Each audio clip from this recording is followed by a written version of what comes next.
Hello students, I am Dr. Rekha Kaushik, an assistant professor of Shamlal College in the Department of Political Science.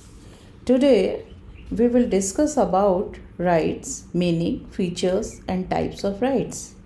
This is the topic of our paper Introduction to Political Theory. So, what are rights? Rights are those essential conditions of social life without which no person can generally realize his best self. These are the essential conditions for health of both the individual and his society. It is only when people get and enjoy rights that they can develop their personalities and contribute their best services to the society. Let us dive into the meaning and the definition of the rights. In simple words, rights are common claim of people which every civilized society recognizes as essential claim for their development and which are therefore enforced by the state. Now, let us see what some famous political thinkers say about rights. According to Lasky, rights are those conditions of social life without which no man can seek in general to be himself at his best. According to T.H. Green, rights are powers necessary for the fulfillment of man's vocation as a moral being. Apart from these definitions, definition by the Beni Prasad is rights are nothing more nor less than those social conditions which are necessary or favorable to the development of personality. As such, rights are common and recognized claim of the people which are essential for their development as human beings. So now we will discuss about the nature of rights and the features of rights. These are 11 such features of rights. The first one is right exists only in society. These are the product of social living. The second one is rights are claim of the individuals for their development in society. The third one is rights are recognized by the society as common claim of all the people. The fourth is rights are rational and moral claims that the people make on their society. The fifth point is since rights are there only for society, these cannot be exercised against the society. Sixth point is rights are to be exercised by the people for their development, which really means their development in society by the promotion of social good. Rights can never be exercised against social good. The seventh point is rights are equally available to all the people. And the eighth point is the contents of rights keep on changing with the passage of time. Ninth is rights are not absolute. These always bear limitations deemed essential for maintaining public health, security, order and morality. 10th point is rights are inseparably related with duties. There is a close relationship between them. No duties, no rights. No rights, no duties. If I have rights, it is my duty to respect the rights others in society. The 11th and the last one is rights need enforcement and only then those can be really used by the people. These are protected and enforced by the laws of the state. It is the duty of a state to protect the rights of the people. All these features clearly bring out the nature of rights. Let us now see the types of rights that we have. Broadly, we have 3 types of rights. We will discuss all of these in detail. First one is natural rights, second moral rights and third legal rights.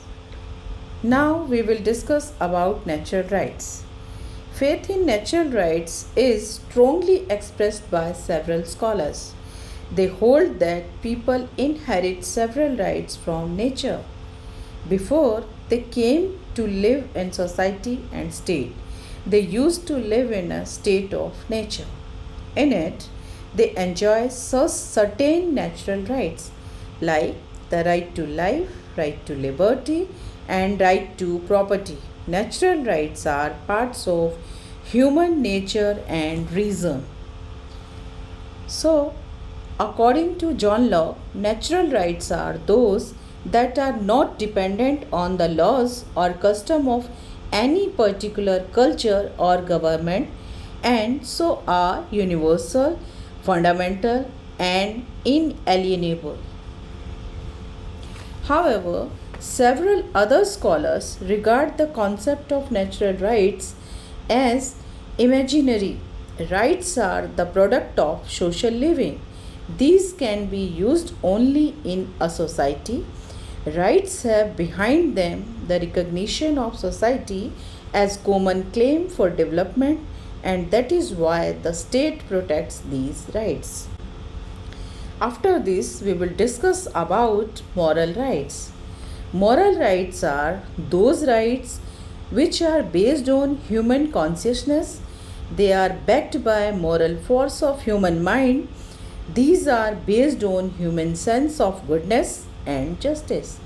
These are not backed by the force of law.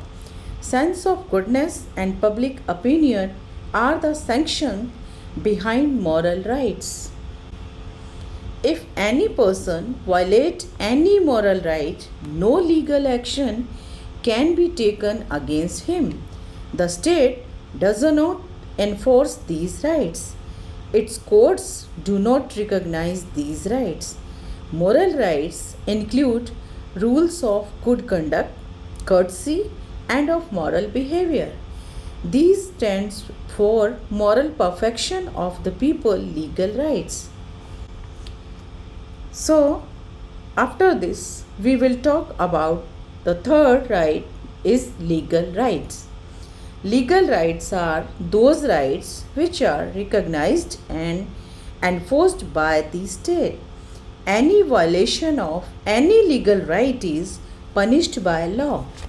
Law courts of the state enforce legal rights. These rights can be enforced against individuals and also against the government.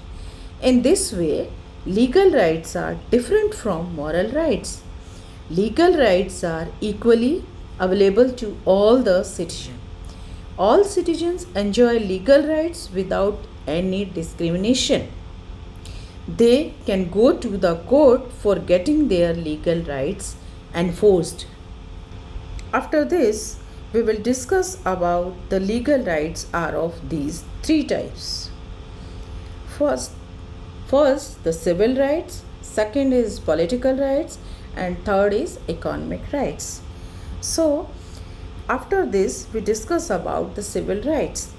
Civil rights are those rights which provide opportunity to each person to lead a civilized social life. These fulfill basic needs of human life in society. Right to life, liberty, and equality are civil rights. Civil rights are protected by the state. Next, we will talk about the political rights. Political rights are those rights by virtue of which citizens get a share in the political process. These enable them to take an active part in the political process. These rights include right to vote, right to get elected, and right to hold offices, and right to criticize and oppose the government. Political rights are really available to the people in a democratic state. So, the third and last one is economic rights. Economic rights are those rights which provide economic security to the people. These enable all citizens to make proper use of their civil and political rights. The basic need of every person are related to his food, clothing, shelter, medical treatment, etc. Without the fulfillment of these, no person can really enjoy his civil and political rights. It is therefore essential that every person must get the right to work, right to adequate wages, right to leisure and rest, and right to social security in case of illness, physical disability, and old age. Thank you for watching this video on rights. If you have any doubt, please leave them in comment section below. I will try to answer them as soon as possible.